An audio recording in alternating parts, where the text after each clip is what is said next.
देखिए short video series के अंदर आज का जो हमारा टॉपिक है mutual inductance of two coaxial solenoid, जो कि क्लास 12 की फिजिक्स यूनिट नंबर S6 जिसका नाम है इलेक्ट्रोमैग्नेटिक इंडक्शन विद्युत चुम्बकीय प्रेरण का एक टॉपिक है, जिसके अंदर बोला जा रहा है कि दो एक्सियल मतलब टू एक्सियल सोलेनॉइड है और उसके अंदर हमें म्यूचुअल इंडक्टेंस का वैल्यू निकालनी है।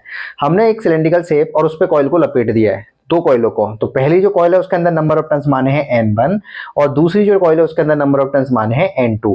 हम पहली कॉइल के अंदर देखो यहाँ पर पहली सोलेनॉइड के अंदर करंट फ्लो करवाए I1 और उसकी वजह से B1 प्रोड्यूस हो चुका है और B1 की वजह से इसके अंदर φ2 चेंज हुआ है मैग्नेटिक फ्लक्स और उसकी वजह से म्यूचुअल इंडक्टेंस उसके अंदर प्रोड्यूस हो जाता है। ये फिनोमेना हम पढ़ चुके हैं। अब हमें ये वैल्यू बतानी है कि कितनी होगी इस सोलेनॉइड की। दोनों इसकी जो पूरी लेंथ है सिलेंड्रिकल शेप की उसकी लेंथ है L और इसका जो क्रॉस सेक्शन एरिया है वो हमारे पास है A।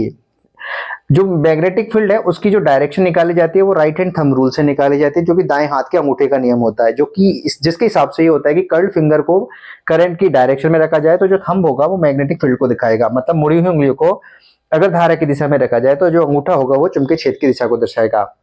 पिछली क्लासों में हमने सोलेनॉइड के लिए जो मैग्नेटिक फील्ड होगा उसका फॉर्मूला होता है mu not small n into I. Small n का मतलब होता है number of turns per unit length, और अगर टोटल नंबर ऑफ टर्न्स की बात करें मतलब स्मॉल एन को अगर कैपिटल एन में लिखना हो तो हम एल का डिवाइड भी कर देते हैं, मतलब बी का फॉर्मूला हो जाएगा mu not an I upon में कैपिटल एल। इस तरह से एम जो म्यूचुअल इंडक्टेंस का फॉर्मूला होता है वो होता है φ2 बटा I1, क्योंकि हमने I1 का मतलब हमने पहले एक कॉइल में करंट को फ्लो करवाया है तो दूसरी कॉइल में मैग्नेटिक फ्लक्स प्रोड्यूस हो चुका है। B1 हमने बताया mu naught into N1 into I1, जब n स्मॉल n को कैपिटल में बदला जाएगा तो डिवाइड किया जाएगा L से, तो mu naught N1 I1 upon में L। φ2 जो है वो सेकेंडरी कॉइल में प्रोड्यूस हुआ है जिसके अंदर नंबर ऑफ टर्न्स थे N2 और ये B1 की वजह से प्रोड्यूस हुआ है, इसलिए डॉट प्रोडक्ट हमने कर दिया है। ये फॉर्मूला मैग्नेटिक फ्लक्स के बेसिक डेफिनेशन से लिखा है, जिसका मतलब होता है B vector dot A vector. जब भी डॉट को खोला जाएगा तो बी ए कॉस थीटा आएगा। थीटा का मतलब है ये देखो बी भी इधर है और ए भी इधर है, इसलिए 0 डिग्री, और कॉस 0 की वैल्यू होती है 1, इसलिए पूरी टर्म हट जाएगी और φ2 बराबर आ जाएगा N2 B1 A। N2 तो है ही, B1 की यहाँ से वैल्यू उठा लेंगे mu naught N1 I1 upon में L, तो ये पूरा रख दिया और ये हो गया, तो φ2 बराबर आ गया mu naught N1 N2 I1 A upon में L। M का फॉर्मूला हमारे पास है φ2 बटा I1, तो हमने φ2 की वैल्यू यहाँ पूरी पुट कर दी और I1 नीचे भी है और ऊपर भी, इसलिए वो कट जाएगा, तो फाइनल फॉर्मूला आएगा mu naught N1 N2 A upon में L।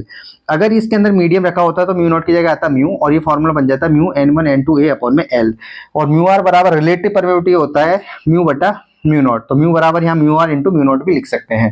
इसका मतलब एम जो है वो किस चार चीजों पे डिपेंड करता है, नंबर ऑफ टर्न्स पे, एरिया पर, लेंथ पर और मीडियम पर। इस तरह से हमने mutual inductance two coaxial solenoid का निकाल लिया। Thank you.